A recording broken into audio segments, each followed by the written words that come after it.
সকালবেলা যখন আমরা আসি এখানে তখন দুটো চন্দ্রবোড়া সাপ স্বামী স্ত্রী ওই গর্তের ভিতরে আমাদের গর্ত কাটা রয়েছে, পাঁচিল দিচ্ছি এসডিও পাঁচিল, সেই পাঁচিলের ভিতরে গর্তের মধ্যে দুটো সাপ পড়ে আছে। সেই সাপ দুটো আমরা বন দপ্তরে খবর দিলাম, সেই বন দপ্তরেও এসে তুলে নিয়ে চলে গেল। এত বড় সাপ কি দেখেছেন আগে? না, আগে কোনোদিন দেখি নাই, এখন এই দেখলাম যে গর্তের ভিতরে দুটো সাপ পড়ে তো আছে। যখন তখন তো ছোবলও মারতে পারতো। হ্যাঁ, মারতে পারতো, আমরা তো ওখানে যাইনি, এখন মাটি কাটার কাজ চলছে। আপনারা ওখানে কি করছিলেন, কি করে জানতে পারলেন? ওখানে মাটি কাটতে গেছিলাম, মাটি কাটতে গিয়ে ওখানে কাজ হচ্ছে, কাজের মাধ্যমে ওইখানে গেছি, তখনই ওইখানটায় সাপটা দেখা হলো। কি নাম তোমার? আমার নাম নিমেষ শীল। এই জায়গাটার নাম? না, এই জায়গাটার নাম হচ্ছে আনুলিয়া।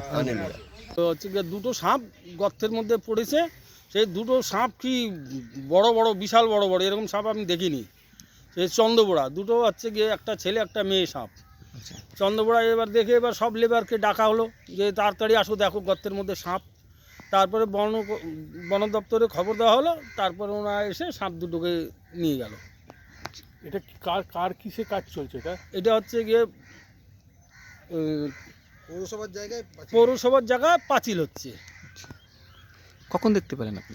সকাল 8টা কাজে এসে দেখলেন? হ্যাঁ। কি নাম আপনার? বলরাম সাউ।